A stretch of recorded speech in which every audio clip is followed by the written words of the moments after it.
मेरी जिंदगी में गम कुछ ज्यादा ही था और इतना ज्यादा बढ़ चुका था कि मेरी जिंदगी हसीन तो बिल्कुल नहीं थी।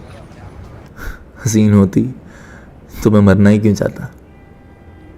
तो जी हाँ, मैं सुसाइड कर रहा था, लेकिन उस दिन मैं कुर्सी पर चढ़ा और मरने की कोशिश करी तो 6 फीट के शरीर ने बचा लिया। अब क्या कर सकते हैं, घर वालों ने बड़ी मेहनत से पैदा किया था।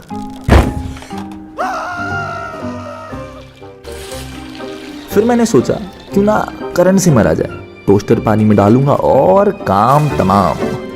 बहुत कोशिश करी, बहुत ही ज्यादा कोशिश करी, लेकिन मेरी फूटी किस्मत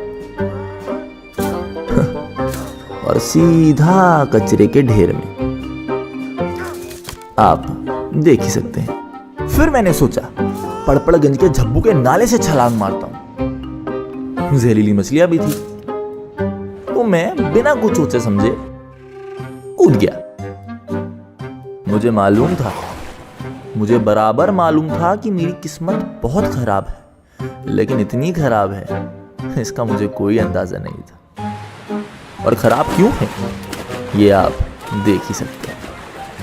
और फिर मैंने सोचा जलते हुए घर में खुद को भस्म कर लूंगा, मगर अब तो लगा गाड़ी के सामने छलांग मार ही देता हूं। और शायद मरना मेरे नसीब में ही नहीं था। और अंत में मैं पहुंचा अपनी ही बिल्डिंग की टेरेस पर।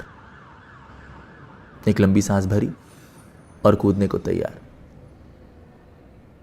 मगर मुझे तभी एहसास हुआ कि जिंदगी इतनी भी बुरी नहीं है। सूरज की किरण, धीमी चलती हवा, चिड़ियों का चहचहाना, ये सब अच्छा है, सब कुछ अच्छा है। और तभी मैंने देखा कि एक लड़की खुदकुशी कर रही थी।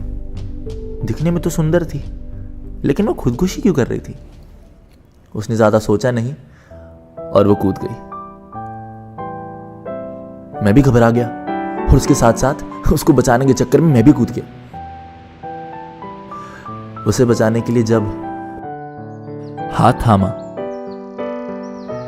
तो मानो सारी की सारी दुनिया ही थम गई। उसे मैंने अपने करीब खींचा तो जैसे ये दुनिया आके लिपट गई, ऐसे कि दुनिया की सारी खुशियां बाहों में आके सिमट गई। और जब मैंने उसकी आंखों में देखा तो मानो जैसे कि मोहब्बत सी हो गई, मानो जैसे कि मोहब्बत सी हो गई हो।